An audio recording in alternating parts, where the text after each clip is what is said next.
اسی لیے امام الانبیاء تاجدار مدینہ صلی اللہ تعالیٰ علیہ وسلم نے ساری زندگی محبت بھی فرمائی، پیار بھی کیا، ان کی عظمت کو بیان بھی فرمایا، ان کے مقام اور مرتبے کا ذکر بھی فرمایا، ان کی شان کا ذکر بھی فرمایا، ان کے مقام کے ساتھ ساتھ ان کی تعلیم کا خیال بھی فرمایا، ان کی تربیت کا خیال بھی کیا، ان کے اعلیٰ اخلاق کا خیال بھی فرمایا، اعلیٰ کردار کا خیال بھی کیا۔ نماز کی حالت میں لے کر آئے، اپنا قیام بھی اپنے نواسوں کو دکھایا، رکوع کی حالت بھی دکھائی، سجدے کی حالت بھی دکھائی، انہیں نماز میں لے کر اسی لیے آئے تاکہ ان کے دل کے اندر نماز کی عظمت بھی پیدا ہو جائے، نماز کی اہمیت۔ حسین بول امام عالی مقام حضرت مولا امام حسین رضی اللہ تعالیٰ، یہ وہ عظیم ہستی ہیں، حسن و حسین رسول اللہ کے نواسے، سیدہ فاطمہ کی اولاد۔ یہ بھی یاد رکھو، حضرت فاطمہ کے 3 بیٹے تھے، 2 بیٹیاں تھیں، 3 بیٹے تھے اور 2 بیٹیاں تھیں۔ سب سے بڑا بیٹا حضرت حسن رضی اللہ عنہ، دوسرا حضرت امام حسین رضی اللہ عنہ، تیسرا حضرت محسن رضی اللہ عنہ۔ 2 بیٹیاں تھیں، سیدہ زینب رضی اللہ عنہ اور سیدہ ام کلثوم رضی اللہ عنہ۔ یہ بھی حضرت فاطمہ کی اپنی بہنوں سے محبت دیکھو کہ اپنے دونوں بیٹیوں کا نام اپنی بہنوں کے نام پہ رکھا ہے۔ زینب بھی بہن کا نام ہے حضرت فاطمہ کی، اور کلثوم بھی بہن کا نام ہے۔ دونوں بیٹیوں کا نام اپنی بہنوں کے نام پہ رکھے۔ اللہ نے 5 ان کو اولاد عطا فرمائی۔ حضرت حسن سن 4 ہجری میں شعبان میں پیدا ہوئے، امام حسین رضی اللہ تعالیٰ عنہ 5 ہجری اور شعبان کے مہینے میں پیدا ہوئے، 1 سال کا فرق ہے۔ پیدائش کی اطلاع ملی، نبی کریم صلی اللہ علیہ وسلم خود تشریف لائے، گود میں اٹھایا، کان میں اذان پڑھی، لعاب دہن عطا فرمایا، گھٹی عطا فرمائی، ان کے لیے برکت کی دعا فرمائی، اور رسول اللہ نے نام بھی خود ہی رکھا، نام بھی خود رکھا، عقیقہ بھی خود کرایا، اور بال کاٹ کے بالوں کے ہم وزن چاندی صدقہ کرائی، نام بھی حسین رکھا۔ جیسے خود حسن و جمال والے تھے، نام بھی حسن و جمال والا رکھا۔ اور نبی کریم صلی اللہ علیہ وسلم کے اتنے محبوب تھے دونوں بھائی کہ جب ملنے کے لیے آتے، حضور صلی اللہ علیہ وسلم انہیں سینے سے لگاتے، پیار کرتے، انہیں چومتے، انہیں سونگتے، اور فرماتے الحسن والحسین ہما ریحانی من الدنیا، فرمائے لوگوں حسن اور حسین دونوں میرے دنیا کے پھول ہیں۔ ان کو سونگتے تھے، ان کو اپنے سینے پر بٹھاتے تھے، اور فرماتے تھے کہ جیسے کوئی خوشبو کو سونگتا ہے، کوئی پھول کو سونگتا ہے، اس طرح نواسوں کو سونگتے، اور فرماتے کہ یہ دونوں میرے دنیا کے پھول ہیں، میں ان سے پیار کرتا ہوں۔ امام الانبیاء تاجدار مدینہ صلی اللہ تعالیٰ علیہ وسلم نے ساری زندگی محبت فرمائی، اس قدر محبت کی نماز کے لیے تشریف لے جاتے، انہیں گود میں بٹھا کر لاتے، مسجد نبوی میں آتے، انہیں گود میں بٹھا کر لاتے، کبھی انہیں کندھوں پہ سوار کر لیا کرتے، کبھی خطبے کے درمیان انہیں اٹھا کر اپنی ران پہ گود میں بٹھا لیا کرتے، اسی حال میں اللہ کا قرآن سناتے،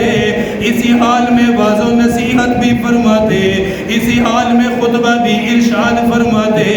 ان نواسوں کی حالت یہ تھی، اللہ کے نبی نماز میں ہوتے، یہ کمر پہ آ کے سوار ہو جاتے، بیٹھ جاتے، اللہ کے پاک پیغمبر اپنا سر سجدے سے نہیں اٹھاتے،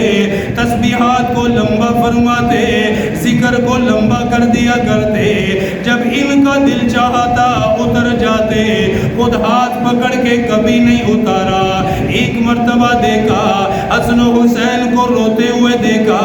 اللہ کے پاک پیغمبر فرمانے لگے فرمایا بیٹی انہیں نہ رلایا کر، جب یہ روتے ہیں اللہ کا نبی غم زدہ ہو جاتا ہے، میرے دل پہ غم آ جاتا ہے، انہیں نہ رلایا کر، ان کا خیال کیا کر، بار بار ملنے کے لیے آتے، محبت بھی فرمائی، اور محبت کے لیے کتنے حسین جملے فرمائے، کتنے خوبصورت جملے فرمائے، کیسی محبت کا اظہار کیا، فرمایا اللہ میں حسن و حسین سے محبت کرتا ہوں، اللہ تو بھی ان سے محبت فرما،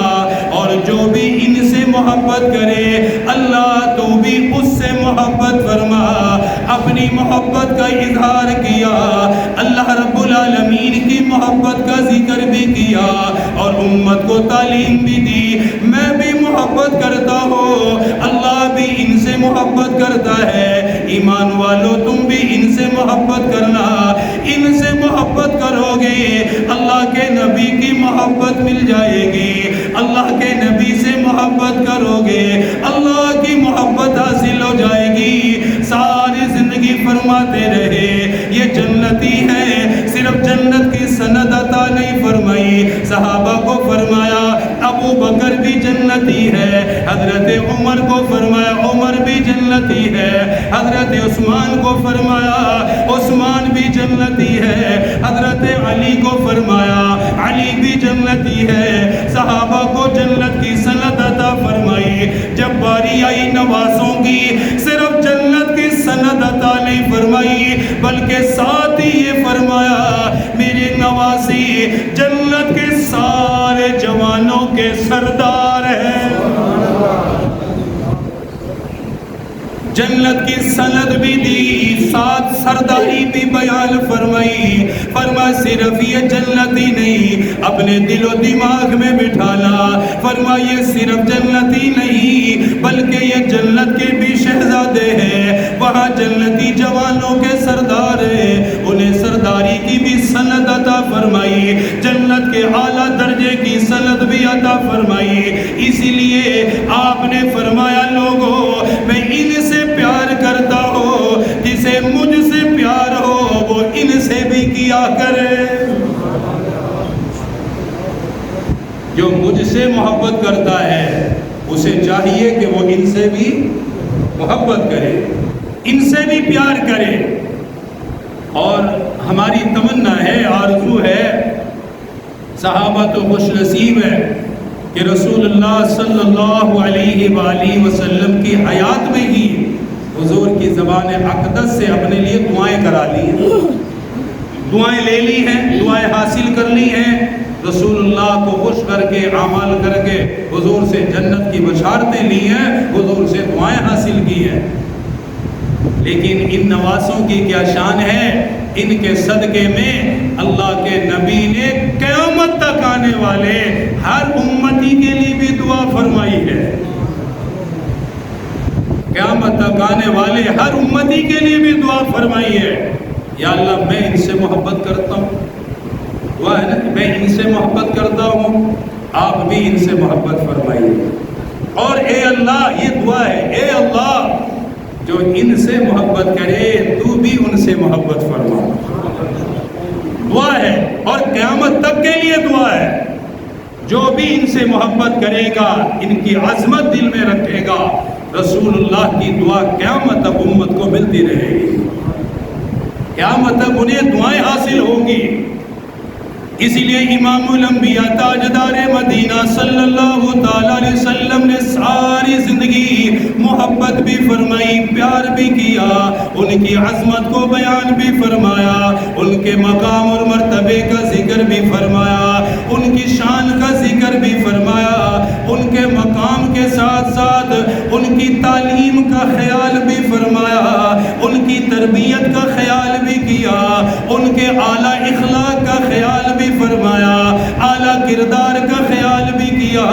نماز کی حالت میں لے کر آئے، اپنا قیام بھی اپنے نواسوں کو دکھایا، رکوع کی حالت بھی دکھائی، سجدے کی حالت بھی دکھائی، انہیں نماز میں لے کر اسی لیے آئے تاکہ ان کے دل کے اندر نماز کی عظمت بھی پیدا ہو جائے، نماز کی اہمیت ان کے دلوں میں پیدا ہو جائے، انہیں نماز پڑھ کر بھی دکھایا، بٹھائی، اپنی زندگی میں انہیں نماز بھی سکھائی، اپنی زندگی میں اپنی حیات طیبہ میں انہیں قرآن سے محبت بھی سکھائی، اپنے پاس بٹھا کر قرآن بھی پڑھا ہے، اپنی گود میں بٹھا کر اللہ کا قرآن بھی پڑھا ہے، انہیں قرآن کی تلاوتیں بھی سنائی ہے، انہیں حلال اور حرام بھی سکھایا،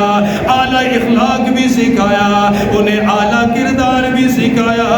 یہی اذان محمدی کا اثر ہے، اللہ کے نبی نے کان میں اذان پڑھی، اس اذان کا اثر یہ رہا ساری زندگی کبھی بھی نماز قضا نہیں فرمائی۔ صرف فضیلت نہیں، صرف ان کی اہمیت کے بس ان کے فضائل بیان کر دیے نہیں، ان کی تعلیم، ان کی تربیت، ان کے اخلاق پر بھی پوری توجہ فرمائی، ان کو دین کی تعلیم بھی پوری دی۔